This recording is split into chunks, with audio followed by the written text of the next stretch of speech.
नमामि बुद्ध भगवन् नमः कारुण्यमूर्तये नमः श्री शाक्यमुनये नमस्ते श्री गणप्रभो शान्ताकारं सदय हृदयं शाक्यवंशाद्विसोमं मायादेवी सुतं बुधनुतमुनिं जीवकारुण्यमूर्तिं वेदावन्यं सवनविमुखं जन्तुहिंसा विमूढं जीवन्मुक्तं विमलपतियं च आदिभिक्षुं नमामि सर्वज्ञ सर्वोदक शान्तमूर्तिं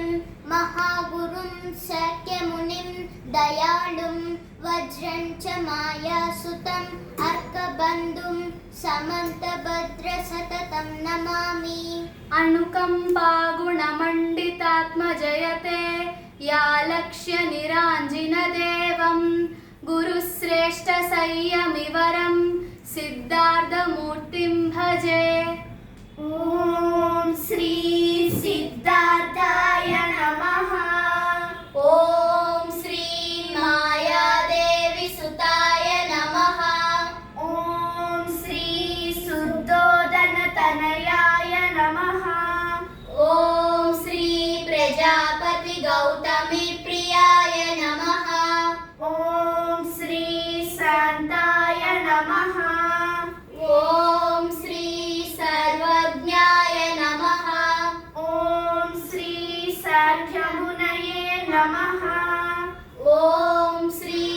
वज्रिणे नमः ॐ श्री धर्मनिरतये नमः ॐ श्री